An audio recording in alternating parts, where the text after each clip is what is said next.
resolved the Sherriff King supervised visitation. No trafficking.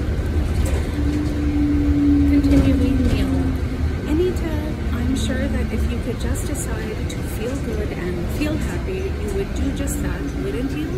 Anita, duh, what do you think? Neil, but think about it. If your feelings are negative, but you surround your negative feelings with positive thinking and a positive behavior, eventually your feelings will come around. If you want to feel better, you have to choose both positive thinking and a positive behavior. Right now, the depression is running the show. Mom, wow, that makes sense, and it's in line with what we've been saying too. But if Anita doesn't do any of this, what can we do? Neil, first of all, I think we all have to realize that Anita is a bright, talented, terrific young woman who has not matured yet in this area, that is, in the area of emotional maturity. And it is with emotional maturity that Anita will find happiness. It will come with the development of her ability to manage her thinking, her attitude, and her behavior so that she can make herself happy and successful. It's a learning process. Anita is perfectly capable of doing this. She may need support, structure, and guidance until she gets the hang of it, but she has all the equipment she needs. I went on to explain to Anita and her parents that they can't give Anita privileges to make her happy. Rather, they should make Anita's happiness strictly Anita's job, and they need to hold her accountable to a positive attitude, thinking, and a positive behavior. In alignment with her therapist's advice, Anita needs to be involved in regular, structured activities and to get regular exercise. I advised her parents that the only way it would make sense for Anita to be allowed to go to a concert or to be given significant independent time was if she had demonstrated the ability to choose healthy behavior and maintain a good attitude. After all, how does it make sense to send a 15-year-old girl who reports that she's too depressed to be responsible for her actions to a concert with plenty of opportunity for self-destructive behavior? On the other hand, as Anita began to show a positive attitude and the ability to choose self-valuing behaviors, and as she began to take responsibility for her choices, there could be lots of opportunity for those kinds of activities. Anita and her parents agreed that several changes must take place in order for Anita to have basic privileges such as the use of her cell phone, the computer for anything other than schoolwork, and the spending time with her friend on the weekend. Anita enrolled in an after-school art class and at end a yoga class 3 times a week. Sometimes her mom went with her, and sometimes a friend came, but she had to maintain the 3 times a week schedule no matter what. Additionally, Anita was required to put away her cell phone and to join the family for dinner with a positive attitude every night and to participate in neither the preparing of the meal or the cleaning up. Several months later, Anita seemed like a different person. She was producing some amazing piece in her art class, and the teacher selected several of them for a prominent art exhibit. Anita became quite proficient at yoga and was helping her mother learn the pose. She reported that she had come to rely on yoga to settle herself emotionally after all the socializing that was stressful for her during the day. Anita's school performance became a lot more consistent. Anita, after some time had passed, and with a clear understanding of the no drugs, no alcohol policy, Anita was allowed to go to a concert with her friend, and this time there was no crisis. So what happened? What happened was that the family starved their beast and ended their control battle. Anita's parents stopped being responsible for Anita's happiness and started being responsible for their parenting.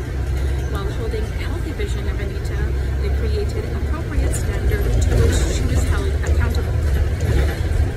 Anita stopped fighting her parents with her depression and focused on healthy goals and activities. Anita's parents could finally say they weren't fighting with Anita and they were no longer intimidated by her depression. They all felt like they were on the same side and working for the same goals, but with different roles and jobs. Depressed teens will tend to look and act quite unhappy. As a result, caring, sympathetic parents who want to help can find themselves frustrated and locked in a control battle with their teen's depression, like Anita and her parents. Because Anita was in individual counseling and taking medication, her parents felt that she was doing everything she could for herself and would act off. This left them feeling helpless to be the parents that their daughter needed them to be. Counseling that supports and guides the family as well as the teen can be a vital resource when it comes to ending the family's control battle, helping the teenager out of depression and back on the healthy journey of self-discovery. For more information about counseling, please visit www.newharbinger.com. A bunch of numbers following, and read the online chapter, Should I Consider Counseling? In Anita's case, family therapy helped the parents end their quest to make their daughter happy and refocused their effort on holding her accountable to the standard of behavior that Anita needed in order to feel better. Depression is a very treatable condition when parents are a critical part of the solution. If your teen is depressed, it's important to know that although you can't make your teenager happy, you can provide the loving structure and the support vital to your son or daughter's recovery. Learning disabilities and ADHD. Learning disabilities, closed brackets LD, and attention deficit hyperactivity disorder, closed bracket ADHD, are often hidden issues that contribute to the parent-teen control battle. It is very difficult to determine the exact percentage of the population affected by these conditions, given the different criteria for diagnosis of LD from state to state and the subjective nature of ADHD diagnosis. In 2011, approximately 4.7% of public school children in the United States were receiving services for LD. U.S. Department of Education, National Center for Education Statistics 2015, and 11% had at some time been diagnosed with ADHD, Visser et al. 2014. When not identified and addressed, or even when they are, these conditions can make it tough to keep the beast at bay. Let's take a brief look at some of the many information management functions a brain needs to perform to enable kids to be successful in school. The brain needs a way to receive information, store it, access it when it's needed, and then express it. In children and teens with LD, these operations are often less than seamless, resulting in difficulty understanding what is presented, quickly and accurately recalling what they know from memory, correctly remembering the order of things, and breaking tasks down into smaller, more manageable steps so they can be completed. Students who have persistent difficulties acquiring and demonstrating academic skills can be diagnosed with a specific learning disorder in the area of reading, written expression, or mathematics. ADHD is a condition characterized by three basic issues: difficulty with focus or paying attention, a strong tendency to act impulsively, and hyperactivity.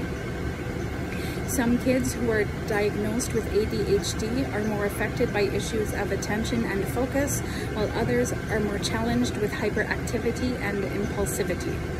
Difficulty with focus and attention can include distractibility and a difficulty paying attention and staying on task. For kids with this characteristic, virtually anything can be a source of distraction: their own thoughts, a body sensation, movement in the classroom, and more. Another aspect of attention issue is hyperfocusing, which refers to concentrating on something so intently that it results in difficulty noticing one's surrounding or pulling away from an activity when it's time to stop. Video games, for instance, have a hyperfocusing effect on many people. Hyperfocusing can make switching from task to task quite difficult. Because kids with this issue can under or overfocus, we can think of this characteristic as a difficulty managing or being in charge of one's focus.